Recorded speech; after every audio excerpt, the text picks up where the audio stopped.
Hi, everyone, and welcome to a new episode. Today, we're doing things a little bit differently. We're shaking things up here. I'm going to be talking about 5 Bitcoin documentaries that I think you should watch. I have seen a few of these, but I will be doing a reaction video for the trailers for these documentaries. I'll be sharing links to all of these documentaries and the trailers down below in the video description. Most of these documentaries are free and very easy to find on YouTube. The first one I'm showing you is actually, I think it costs like $2.99 to rent it or to watch it on YouTube. There's another one it's an honorable mention, and it's about like $1.99 that you can get it from Amazon Video. Anyway, so let's get into the documentaries. These are great. I want to go over these because they're really great for bringing a lot of awareness and education, and I think it makes it easy for the average person to kind of wrap their head around why cryptocurrencies exist, who was involved with it. It puts a face to the movement a little bit, and it's pretty darn inspiring. And especially times like these, you might need a little reminder of why you're holding. And this might make it a little bit easier for you. So without further ado, here is the first one I'm going to go over. It is called The Rise and Rise of Bitcoin. Bitcoin is the most subversive technology on the planet. This is a system that is growing around the entire world. The government, no matter how many guns they draw, cannot change a mathematical problem. They can point their guns at 2 + 2, but it's always going to equal 4. Welcome to the financial renaissance. Yes. Invented in 2009 by a fictitious person named Satoshi Nakamoto. Over time, he's going to come around. Just give him some time. To trust me. My last email Gavin to him Andreessen was telling him that I had agreed to go visit the folks at the CIA. It's the smartest people in the room that are the most excited about this. So what are they seeing? Excellent point. Why are they excited? Ask questions. People are Be curious. Large capital gains. When we go in, cameras down first until we get to your servers. And Exactly. Then back up. From craze to crash. The value of the virtual currency Bitcoin has plunged. Anybody with experience just made Do you like the volatility? Anybody who was silly about their Bitcoins just Does it lost get a your ton blood of money. pumping? Depending on who you speak to, the issuance of our guidance was either the best thing that ever happened to Bitcoin or the worst thing. Politically, I'm not a very big fan of either the banks or Federal Reserve, and Bitcoin allows me to get around that. At least 24 companies. I just want to pause it for a second. That is such a great point, is that Bitcoin allows you to opt out of the very traditional financial system that is with central banks and governments and governmentally controlled fiat currencies, something that you don't really have a say in. There is now a tool that gives you a choice to not participate, not, kind of encourage that system anymore. Just like a lot of people want to reduce their use of plastic to try and, save the world. You have that choice. You have, free market, I guess, in that way. But here, Bitcoin is a beautiful option. It's not forced on you. They're not, there's no gun to your head saying that you have to use Bitcoin, but it exists. And it's a tool that you can take advantage of if you so choose. Have been subpoenaed by New York's Department of Financial Services. Regulations cannot keep pace with the pace of innovation. Explaining Bitcoin to a bank Valuable feels like insight there. explaining Amazon.com to Barnes & Noble. That's Bitcoin also valid. currently is the largest social economic experiment wonder why they ever don't like conducted it. in the history of the world. I see the democratization of technology as being a really positive thing. The pressure to not screw up just gets bigger and bigger. You can basically put a bank in your pocket. That's pretty amazing. It's very amazing. The rise and rise of Bitcoin. Okay, now, while we're keeping the momentum rolling, let's go to the next one. This one is called Magic Money, the Bitcoin Revolution. So, see what this one has in store. Bitcoin is generally difficult to explain. You want to try and break it down as simple as you can. This is a story about the biggest financial revolution the world has ever seen. It's called Bitcoin. It's With the called exception Bitcoin. of actually handing physical cash to you. I want to have that Generally, job. we have to rely on Be a third parties for lots of voiceover different payments. actor. And what Bitcoin does is allow us to do all of those things without any third parties. All of these traditional services that we're used to control who's allowed to have an account, who can send money from who. With Bitcoin, you don't have to ask for permission. Bitcoin, nobody gets to turn it off. If you have the Trace private Mayer. key, you get to I'm coming access for it you. and use You need to be on Crypto Tips. I'm going to reach out to him. I think he'd be good to have on the channel. What do you think? Control over our money. Bitcoin does get into this niche of the underserviced people in the banking industry. They can now have the equivalent of a bank in their cell phone. For some, That's kind of infrastructure that I believe needs to be built, and in a much more strong way. Instead of all these corporations trying so hard to appeal to governments and the regulations, man, there are so many people who are unbanked in this world that can truly benefit from this kind of technology. I would love to see a lot more money, big money, moving towards that market, just to be, altruistic at all. Yeah, there's a lot more, I'd say, value and passion to be found there. Anyway. Anybody in this room can now send and receive any amount of money with anyone, anywhere in the world right now, and there's nothing that anybody can do to stop that. That was not possible before the invention of Bitcoin. Around the world, what did I tell you? Stirring up the hodlers. Some of the areas where Bitcoin has been most popular so far is China, Argentina, Iran. The true use of Bitcoin is to give you financial privacy, which I find extremely important. It's a battle we're going to be fighting for a long time, financial privacy. Magic of Bitcoin. A lot of value in that. Personally, I perceive Bitcoin like a freedom-enhancing tool. Bitcoin allows you to send and receive money with anyone, anywhere in the world. Freedom-enhancing Just like tool magic, if you do it the right way. I'm at a loss for words because it's that exciting and that world-changing. Roger. Magic money. Magic money. Bitcoin revolution. Nice. So that one is free to watch on YouTube. Again, link can be found down below in the video description.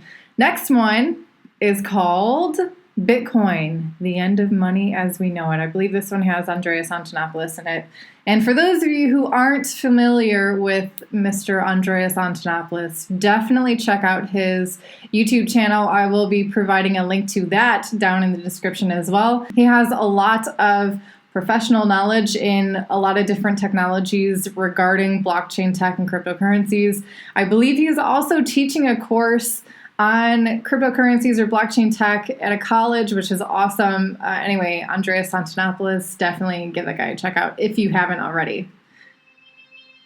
Look closely. What do we all have in common? No matter what corner of the world you live in, Who is this guy narrating? Shelter. I want to be that guy. And money. Half of every transaction involves money in exchange for goods or services. Stocks, a loaf of bread, illegal drugs. You gotta pay for it. We spend much of our lives chasing money to make a living and accomplish our dreams. But it's also an instrument of destruction. Some might say evil, driving criminals to lie, steal, and even murder. The existing banking system extracts enormous The bad value guy from has society, many different faces in this world. parasitic in nature. There he is. Money is Parasitic in nature, indeed. And the best of human endeavor. Before civilization, we created currency. Fuel for wars. The path to power. Champion and enemy of innovation. Money is so integral to our society and our global economy that its true nature remains a mystery to most. Those who control it are certainly enjoying it. Perhaps the end of money as we know it. No matter how fat your bank account or how thin your wallet, to us it's all cold hard cash. There are some who want to kill it. Get rid of it. Burn your dollars, your euros, your yen. Cash is pretty cool. It's a lot more fungible than Bitcoin at this point.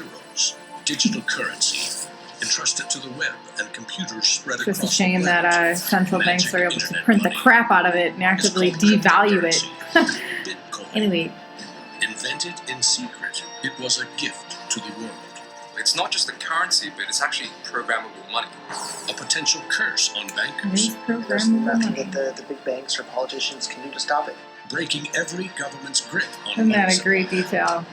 Unstoppable. the Why? internet did for Because information, it is decentralized, and that's why that should be something that is so highly valued by anyone who cares about this. Really stretch your God, Alan imagination Greenspan. to infer what the intrinsic value of Bitcoin is.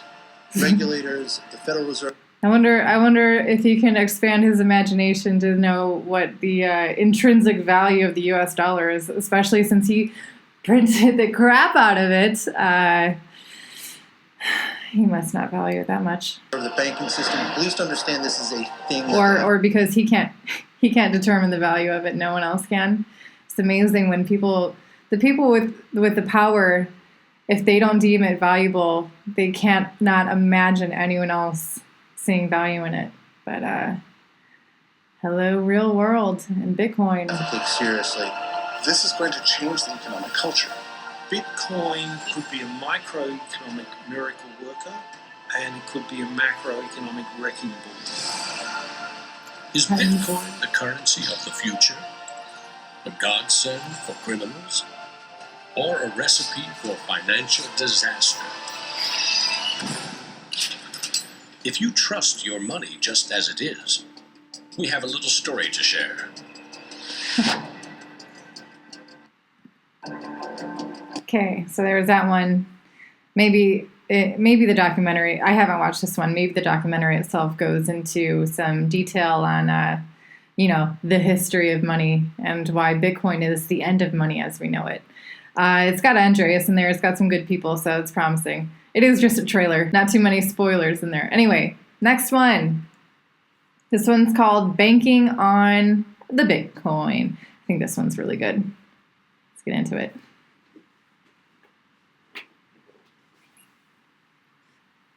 It was an historic day with Wall Street shaken to its foundation. At one point, the All market of the world, fell not just Wall as if Street. down a well. The whole world. It affected the global economy. Governments issue money.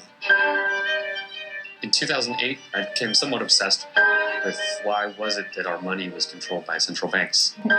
Luckily, a lot of people got It's just obsessed an with that. accounting system. That's what Bitcoin is. This is a monetary revolution. Amen. Love the music. Offer in the New York cash market for Bitcoin. It is a way of recording transactions, recording value, and it does it digitally so you and I can send it to each other directly, and everything is recorded in the open ledger. Digital currency, did you see that? This is a distributed ledger. There is See no it, use central it, baby. server. So now you have the tech-minded coders, the libertarians, the counterculture people, the VC, Silicon Valley, and you have the great mishmash of people coming together. Bitcoin is like the largest socio-economic experiment the world has ever. Yeah, there's a lot of people coming together, but not everyone has the same motivations or goals or, the way they want to use it. But it is certainly interesting how many people are interested. Seen.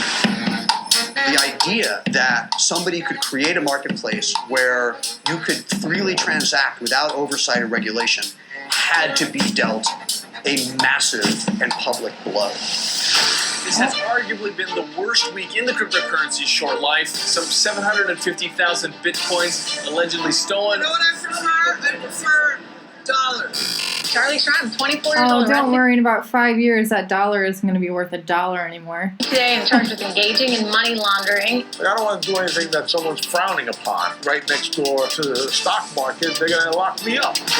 This is the very definition of crony capitalism. I think history will not judge him as favorably as he thinks. Early adopters make the roads that we all traveled. The first guy through the door gets shot. But somebody's got to go through the door. Oh, that poor guy. People still think he might be Satoshi Nakamoto. He's not. That Japanese man that everyone, I'll do his photo again. Everyone who thinks that poor guy is Satoshi. He's not. He just has the name. And he might have been Satoshi's neighbor who lost his job, who might have inspired the creation of Bitcoin.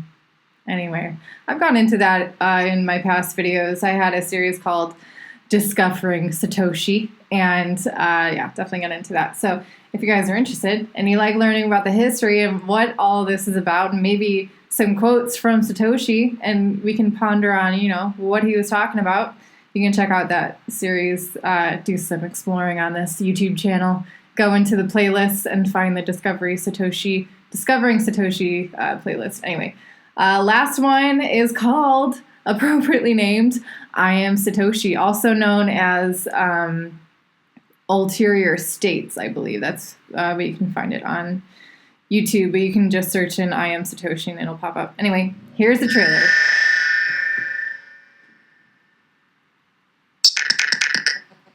I wasn't that interested on the silk road, but I was very interested in what was Bitcoin. I never even heard the word before, which is surprising, given that I'm fairly up to date with most things. So when I researched the Bitcoin subject, I then went down the rabbit hole, as saying, became interested. But the advantages, they are so crystal clear. I mean, it's so rational. It's cheaper, it's faster. I mean, you have all the arguments on the Bitcoin side, and there are not many points for the traditional banking system. Yes, that is a great observation. In fact, Bitcoin is kind of like a mirror. You know, like when you hold a mirror up to like a beta fish and it gets puffed up and it gets aggressive because it's threatened by its own reflection. That's a pretty good, I think, analogy of Bitcoin and what it shows about the traditional financial system, all the ways that it is failing the people who are being forced to use it. Yeah, so let freedom ring. Anyway, here we go. What's interesting is, like, you know, people think, oh, well, what's the challenge? You know, Bitcoin is a challenge to the banking system. Well, that's one way of looking at it, but when you think about the unbanked, actually, there's no challenge whatsoever. You're providing a service where the banking system hasn't even touched. You know who really needs it? Those people. There are people spending and they're eager billions for of it dollars, too. $74 billion worth of fees that are being charged on a $300-some billion worth of remittance. So, especially in poorer countries, the cost is even higher. The amount of fees that people pay in remittances when they are from, you know, countries in Africa or in India and they're working abroad, sending money home.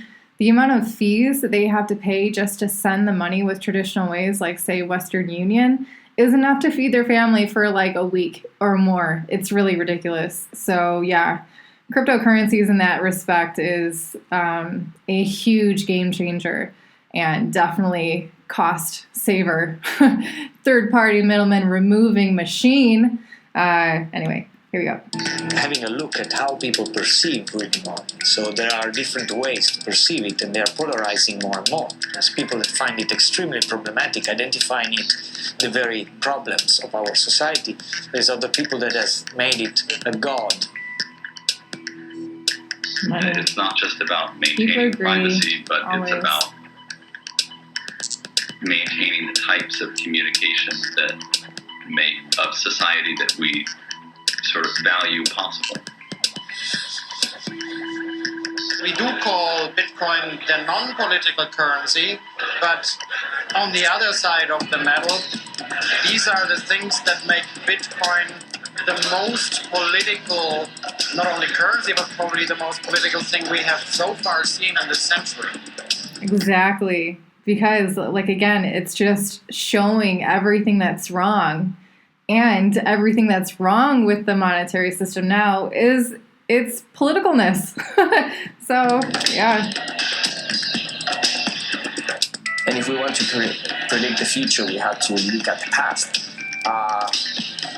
The regimes of all sorts have targeted individuals in order to make sure that some movements don't go forward. And it has proven to be very effective, and it's a risk for Bitcoin itself as well. You don't need to kill the idea of Bitcoin, but you can do it in other ways as well.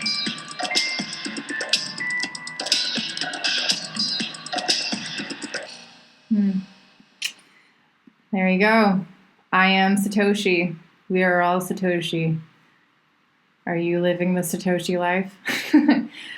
So those are the 5. So the honorable mentions, there's another one called the Bitcoin Gospel. Talks a lot about actually, this should definitely be on the list, not just an honorable mention. The Bitcoin Gospel goes over like the real history of money, 2008, everything that went wrong, why it went wrong, who was in charge, what happened to them, and why Bitcoin is different, of course. This other one is an honorable mention is called Life on Bitcoin. Super interesting. This couple was just married. Again, this was released a few years ago. But so they were married and they agreed that for 3 months they would live only on Bitcoin. And back then in 2015, 2016, not a whole lot of people knew about Bitcoin. There wasn't a whole lot of merchants that accepted it. And so it's a lot of their journey of introducing merchants to Bitcoin and trying to convince them to accept it as a form of payment. So really, these guys were some great Bitcoin evangelists just out of necessity or, really commitment to their agreement to live only on Bitcoin, which is great. And it proved that they did it. So you can definitely survive only on Bitcoin. There's still kind of hard to believe. There's still people who believe you can't actually buy anything with Bitcoin. There is a huge list, like thousands of merchants worldwide, hundreds of thousands of merchants worldwide, maybe even millions at this point, who accept crypto or Bitcoin cryptocurrencies as a form of payment for their goods and services.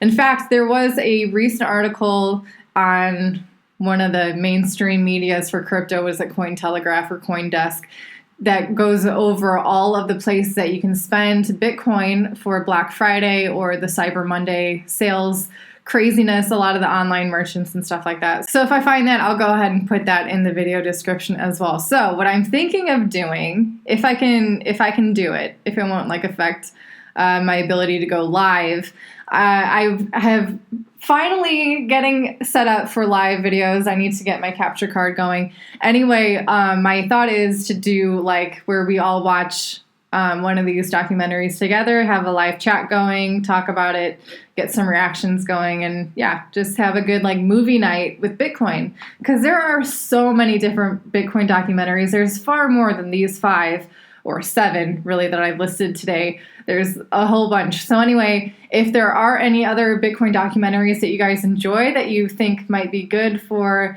doing a live movie night with me, go ahead and leave those in the comments down below. But that's going to wrap it up for today's video. I hope that you guys enjoyed it, learned something. Definitely check out some Bitcoin documentaries, get some inspiration going, some motivation for you, and spark a conversation with someone who doesn't know about it, and hit them with some knowledge. They love that. Anyway, I'll be coming to you guys soon again. So in the meantime, have a good one.